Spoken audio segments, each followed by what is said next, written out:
গত ৯ বছরে ৩,১১৪ দিনের মধ্যে ঢাকার মানুষ নির্মল বাতাস পেয়েছে মাত্র ৩১ দিন।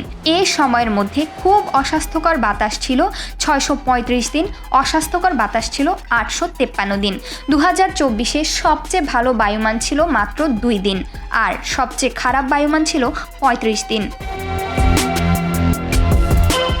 মঙ্গলবার ২২ এপ্রিল ঢাকা রিপোর্টার্স ইউনিটিতে বিশ্ব ধরিত্রী দিবস ২০২৫ বায়ুমণ্ডল নিয়ন্ত্রণে করণীয় বিষয়ে যৌথ সংবাদ সম্মেলনে এমন তথ্য জানিয়েছে বাংলাদেশ পরিবেশ আন্দোলন ও বায়ুমণ্ডলীয় দূষণ অধ্যয়ন কেন্দ্র।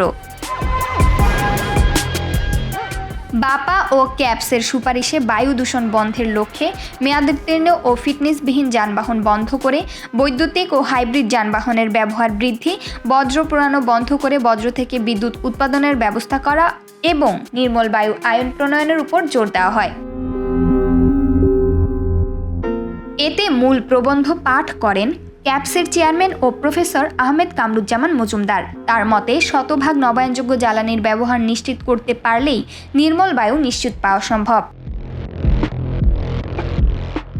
দেশের মধ্যে সবচেয়ে দূষিত বায়ুর জেলা হিসেবে চিহ্নিত করা হয় গাজীপুর জেলাকে। আর গত ৯ বছরে রাজধানী ঢাকায় ৬২৪ দিন মাঝারি, ৮৭৮ দিন সংবেদনশীল, ৮৫৩ দিন অস্বাস্থ্যকর, ৬৩৫ দিন খুব অস্বাস্থ্যকর এবং ৯৩ দিন দুর্যোগপূর্ণ বায়ু ছিল।